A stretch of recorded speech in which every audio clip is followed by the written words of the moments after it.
All right, welcome back to Eyes Open Media. Okay, I was about to say Currency 365, but I was like, oh, I already did that video today. So this is Eyes Open Media, our other channel. Okay, so as you guys know, the main channel is Currency 365, and then the backup channel is Eyes Open Media, and that's where we are right now. Okay, so welcome to Eyes Open Media. Hope you guys subscribe and are liking and sharing the videos. And Iraqi Day is actually back with us now, and that's pretty cool. So somewhere around I guess from about 4, 5, 6 hours ago, he said he was back, and yeah, and then I saw him and I told him welcome back, and so did a whole bunch of people. So we have one of our intel guys back, and he's on the grounds in Iraq. So it's not just Hadir and Walking Stick and the other people that we don't announce, but it's now Iraqi Day is back, also helping us out. Okay, so that's cool. Um, yeah, so let's take a look at here and let's see what this is all about. Now, and this was yesterday, the referendums took place. There was a lot of fraud, really no oversight over the referendums.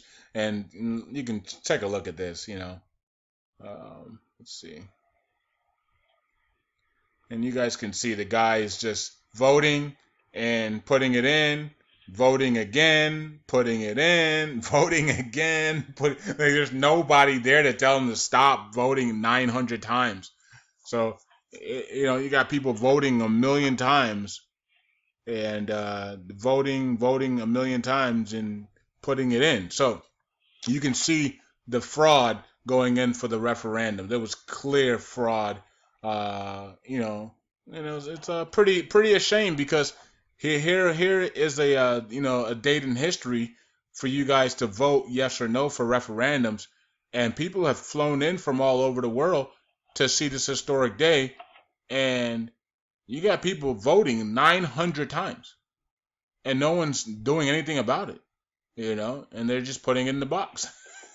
So it's really kind of weird and disappointing because the whole region has known about these referendums for about 3 months, right? That they were going to actually go through with them, and the fact that there was no oversight there is kind of disappointing. But also tells you that they have a long way to go before they even go independent. And Iraq and the rest of the region are going to realize that probably by over the weekend. I think over the weekend they're going to realize that, and we're probably going to start seeing articles over the weekend into next week that these people are not going independent. It was just a day for their citizens to feel powerful for once in their lives.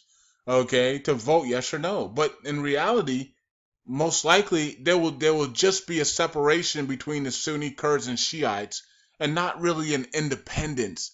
Okay, because it's going to be really hard for them to go independent. It's going to take at least 2 to 3 years, and by that time, Iran might come in there and invade anyway. So we know Iran's coming at some point, and they might bring Russia with them, but at some point they will come in and invade. So we don't know, if the Kurds will go independent before that. We don't know. But they got a long way to go before independence. So I think you're going to start to see articles by this weekend of United Nations, IMF, Russia, China, all the regional areas of Kuwait, Qatar, Turkey, Iran, Saudi say, you know what? Nothing has changed. And I don't think nothing will change. And it's going to be very impossible for them to even go independent. So we're all good. Everything's good. And then I think Abadi's then going to give his speech because he's going to get the backing that everything is good. I think once a body realizes, and everybody in the region in the world realizes that nothing has changed, they just voted yes or no, and nothing has changed. I think then we'll see a body give his speech. I think then Iraq will be completed of their liberation of full Iraq, and then a body will give his speech, and then Allah will bring Iraq into the international world. And so that's what I think. And yeah, so that's how I think it's gonna play out, and I like October for that. So, like I said before, so we'll see what happens. I mean, I could be completely wrong, but I like the way it's looking. I like the way it's looking because you can tell, from the sense of what they're saying now. There's no more threats. It's like, oh, it happened and nothing changed. And nothing is going to change for at least 2 to 3 years. We got plenty of time. And I think that is going to play positive with us. And, it's going to probably go right into what Digibyte John and other were saying. Like, yeah, they're going to vote yes, and then the results are going to come back yes, and then all of a sudden people are going to think that their investment is over, and then that's when their investment is actually going to actually make its move. Okay, so yeah, we're falling, it's coming right into our hands, and this is what we expected in 2015 anyway. So we're getting what we expected in 2015, and now we just need to see it completed by all of Iraq being freed from terrorists, and then the launch of the economic international reforms. Okay, so Spain announces a rejection of the referendums in Kurdish and send economic experts to Baghdad. You should have sent economic experts to the Kurdistan region where you reject, and not Baghdad. What is Baghdad going to do about it? Let's see here. It says Saudi Iraqi steps to promote banking cooperation. So yeah, so good. So Saudi and Iraq continue their banking cooperations, continue to strengthen banking cooperations and promoting opportunities. That's good. Baghdad imposes administrative sanctions on Kurdish officials. Okay, like I said, this would, right now they're going through all that, power phase of sanctions and all this stuff, and then by the weekend into next week, they're really gonna be like, nothing has changed. Nothing has changed, and they're gonna excuse me, they're gonna remove all that stuff. They're gonna realize nothing has changed, and I think once they realize that, then everything's back to normal. Bernard here says the world powers will change positions on Kurdistan independence. Okay. So it was very well done, and Kurdish people voted peacefully. Yeah, so he's saying that there's going to be a shift. Yeah, like I was saying, there's going to be a shift because the world powers are going to realize these guys ain't doing nothing for at least 2 to 3 years. We got plenty of time to unite Iraq and remove the terrorists here within the next few days, and then Body makes his speech uniting Iraq, and then Allah launching the international stage for Iraq. And then will the Kurds want to go independent then? No, and that's what they're betting on. The Iraqi counterterrorism agencies announced the control of the entrance of I don't even know how to say it. I'm not even gonna butcher it. Area of Hawaja. Hawaja. Some of these names sound Chinese or Asian. I'm not. It's kind of funny. It's like, did the Asian population, did they back in the biblical days, or back in the days before the biblical days? Well, is there anything before the biblical days? You started with Abraham. You started with what are they? What are those two people? Adam and Eve, and so that's really starting the biblical days, right? So there's nothing before Adam and Eve, So at least on our account, the dinosaurs, I guess. So anyways, but yeah, some of the names in the Middle East sound Asian to me. So I'm thinking, did Asia have some type of influence with the names and stuff? Hawaja, Hawaja, it sounds Asian. Doesn't sound, well, I guess you can say it's Arabic, and maybe the Arabs, maybe Asia took it from the Arabs, because Hawaja, like stuff like that it does sound Arabic too. So maybe the Asians took it and then created their own from that. I don't know. It's pretty interesting when you look at back in history like that. Okay, so the stock market gains 5 billion dinars for the second day of the crisis in Kurdistan. There's no crisis. You see how they put crisis? It was a peaceful day yesterday. All they did was vote no and yes or no for the referendums to go independent, and they're saying it was a crisis day yesterday, and we didn't see that at all. We saw, I think I saw about 300 videos, people celebrating in the streets. There was no confusion. There was no chaos. There was no crisis. But look at what's going on in the titles. Crisis in the Kurdistan. There was no crisis. I saw thousands of videos yesterday. So did you guys. All over social media. No crisis in sight. So people waiting outside in line peacefully to vote. But yet you got the headlines crisis. You see how that is? That's crazy to me, man. With all the information that we have out here, and you put false headlines like that, it's just it's a bad thing to do. Okay, I don't know who runs this site, but it's just the headlines are just comical at times. Um, let's see here. Europe declares its readiness to foster dialogue between the Kurdistan region and the Iraqi government. Okay, and let's see if there's any. I think there's one more.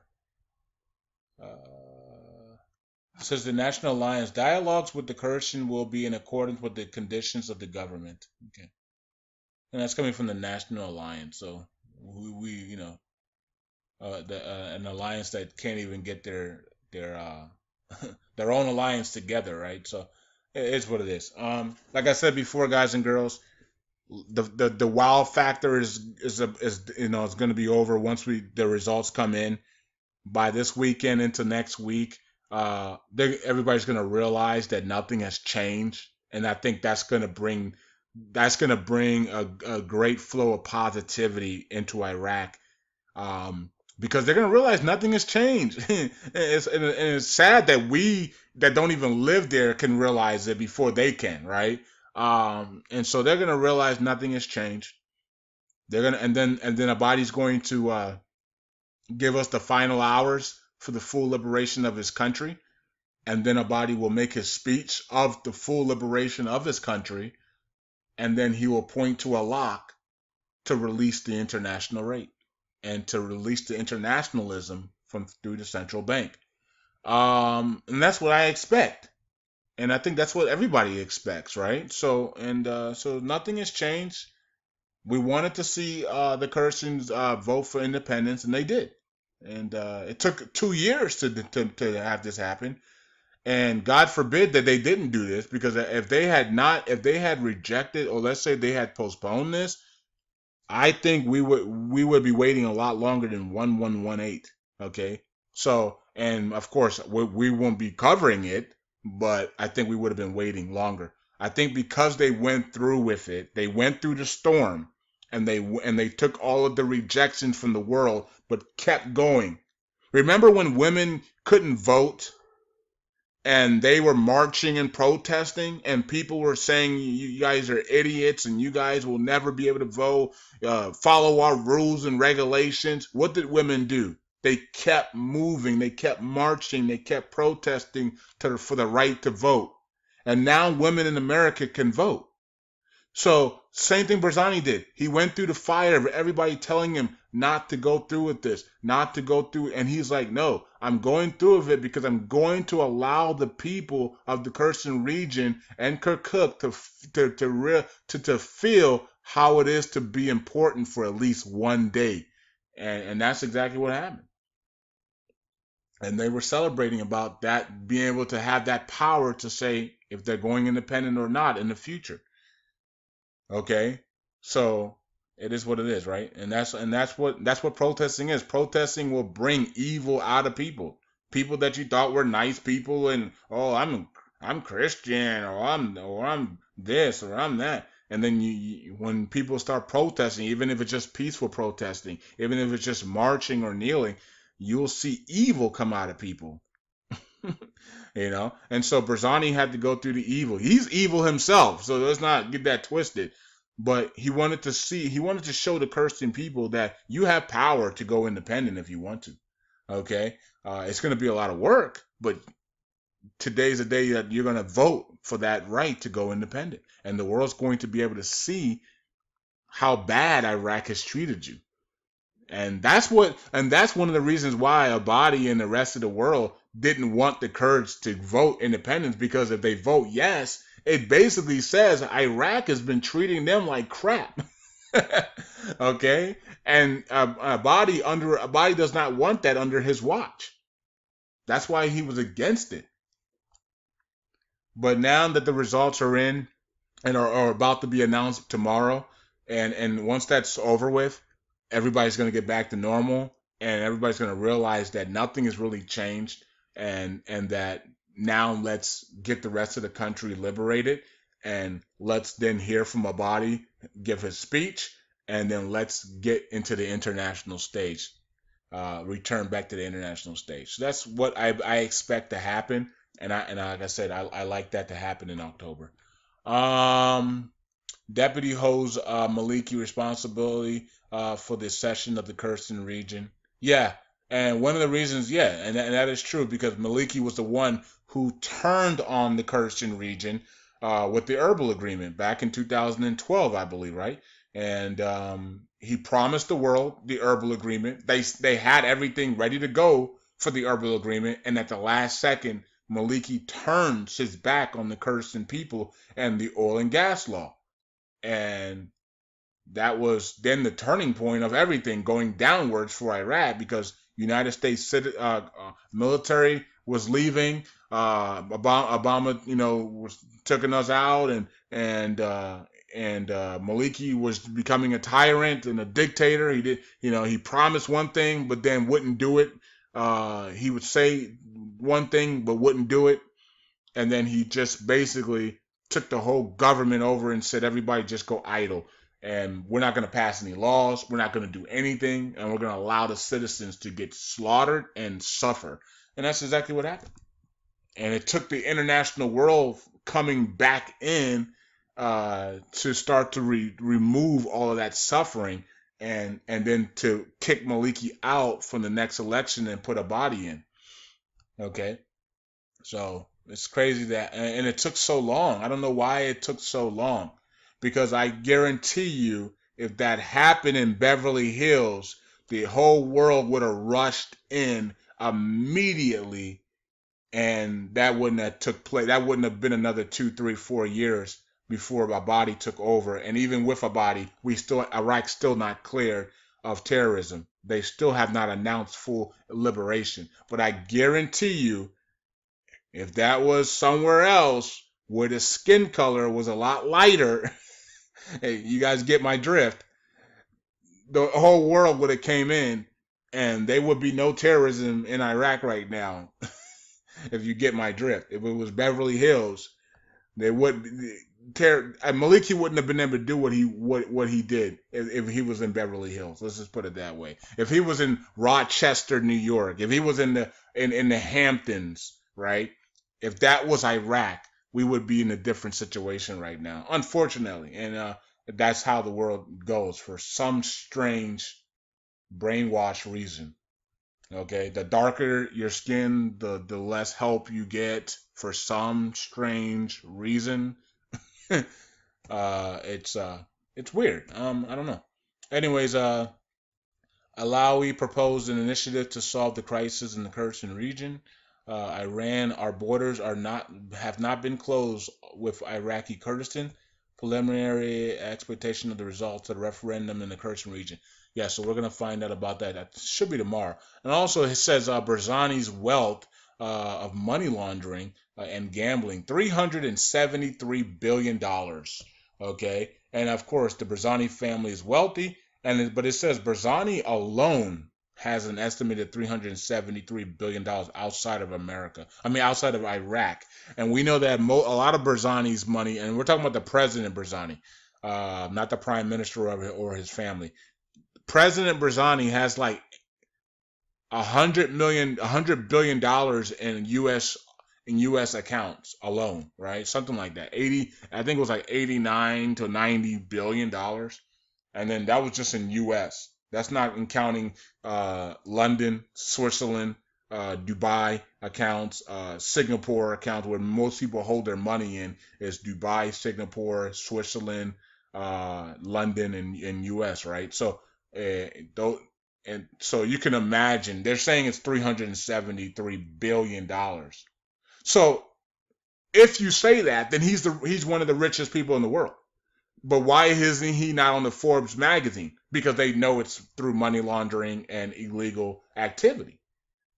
Bill Gates and Warren Buffett, they do it through stock markets and Microsoft, so it's legal activity. Maliki having $400 billion or more money like that in offshore accounts, all that money is illegal money. So it's for money laundering stuff. They don't count that. That's why they're not on the Forbes list. Okay. Okay. That's why most politicians aren't on the Forbes list because the Forbes and the elites know that it's illegal money, so they don't count them. But that doesn't mean that these guys still can't use that money, don't have access to that money though. Okay. So that's crazy, right? $337 billion in offshore accounts. That's crazy. Um, okay, let me go through and see what you guys had to say on this video very quickly. We're already 20 minutes in. Let's see what if you guys had anything to say. The Iraqi budget includes the sale of the Kurdish oil as a means of revenue for the country. Okay. First snaps of dinar I have seen posted. Can anyone translate? I have no clue. That is a 25,000 note. What is it to translate? Is that ID of a $10? Where was that seen at? I don't know what that is. Currency 365. What's your opinion or thoughts if the Kurdish have their own money? Okay, this is where it gets crazy. Suppose they come out at $2 or closer to Kuwait. That would be crazy for Baghdad. Just thinking out loud. I wouldn't even know because if that was the case, it would be 2 to 3 to 4 years from now. I'm not even talking about this thing any longer at 1118. So I wouldn't even know. So, good luck on that. That's gonna be 2 to 3 years from now if they ever did come out with their own money. You know what I mean? So it wouldn't come out for about 2 to 3 years. So I'm not even gonna. And this is I'm not even gonna talk about that picture. And I did post this. I saw this on Twitter. Somebody put this about Jerry Jones, and I did. A body wishes Iraq to be united like this, but he's too corrupt. LOL. So Jerry Jones and the Cowboys actually took a knee before the national anthems happened as a team. Now remember, Jerry Jones said he wouldn't take a knee or anything like that, or if he caught anybody taking a knee, he would fire them immediately. But the whole team came out. If you guys seen this, the whole team came out and took a knee. That was pretty interesting. Okay. Um.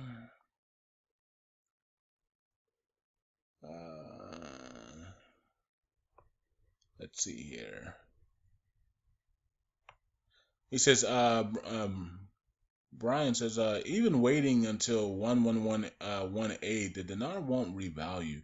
It was always told that when a person shows you who they are, believe them. Well, I'm going to 1118. I don't care if the dinar revalues on that date or before that date or after that date. That doesn't matter to me. You're thinking I'm going to 1118 for revaluation. I'm going to 1118 for the study of Iraq. I made that clear, Brian. Okay. We're going to 118 for the study of Iraq. I don't know the date and the rate, brother.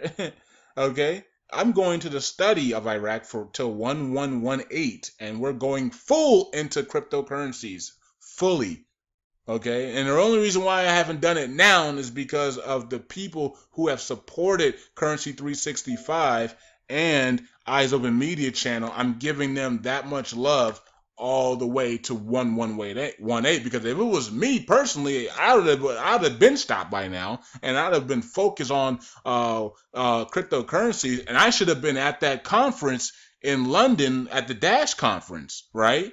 And that's what I want to do. I want to be at these conferences. I want to be in the crypto community. I want to, and I am part of the crypto community because we're one of the reasons why the cryptos have done so well. Because so many of us, we have a big community. 16,000 people follow both our channels, combined, and we're able to call Ethereum at $5 and push it all the way up to $400, and Bitcoin at 500 and push it up to 5,000, and stuff like that. Digibyte 100 Satoshis all the way up to 2,600 Satoshis. Who caused that? That was us, okay? Ripple 0.009 when Mike called it, and then we posted on both channels, and it runs all the way to freaking what? 30, 40 cents? Who caused that? That was the 365 and the Eyes Open Media crew. Of course, with the backing of the J Snip 4 crew, because the Webbot report came out the next day after Mike called it on the 365 channel, and then the Webbot said Ripple was going to explode. So you know what I mean. So that's what we've done. We've called a bunch of stuff, right? I mean, just look at what all the things that we have done in the crypto community already on both of these channels. So we're already in the crypto world. We just want to be on there permanently because we go in and out with this Iraq stuff as well. And I just want to go fully into the cryptos because we know that the cryptos are going to be making people a lot of wealth, and we are here for the wealth transfer. We're not here to wait on anybody. Okay. Sylvia says, all I see is doom and gloom from the members here. Is our possible RV over with? Well, that's when you actually see an RV, when everybody's doom and gloom. When everybody's about doom and gloom, the opposite happens. Okay? So just remember, I don't know what happened here. I think Facebook's going through that stupid thing again when you click on the things and then it resets itself. Curtis referendum, the unofficial results say more than, okay, a lot of people took place in there. Okay, yeah. Yeah, it was like 75%, I think. 75 to 78% turnout. Turkey, Erdogan threatens Iraqi Kurds with army. That's not going to happen, though. As I said, by the weekend, they're going to realize nothing has changed. Kurdish citizens and deputies vote no, and others did not. Okay. Let's see.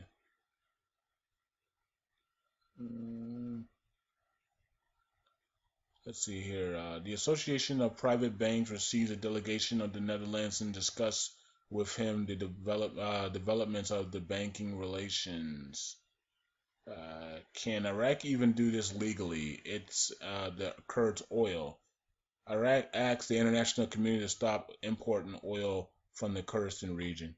Yeah, the Kurds sit on the oil and the water. The Kurds really run the water, right? And that's what Iraqi Day even said. Iraqi Day said the Kurds, Iraq has the oil, the Kurds have the water. Something has to give. And I think what's going to give is the international rate. That's what's going to give, okay, in my opinion. And yeah, the Kurds have oil too, so that's cool. It looks like some of the coins are going negative here a little bit. So as Bitcoin tries to bully itself over 4,000, we'll see. If Bitcoin does get over 4,000, I think the bulls will come back in for Ethereum there. Ethereum sitting at 290 still. Litecoin at 42.61, coming down a little bit. Monero 94. I called Monero, buy signal on Monero a couple of days ago at 87. Remember, so some of you guys are probably still holding on to that. Headed back to 100. Amiso go under $10 now. ARC at 302. Rotassim at $80. Digibyte at 0.014. Dogecoin up 13%. Let's see. There's Status up 6%. Chainlink up 9%. Walton Coin, I never heard of that one, up 22%. Let's see here. No Limit Coin up 11%. Cloak at $6.60. Okay. Cool. Okay, so that's it. Hope you guys are doing well. Talk to you guys later.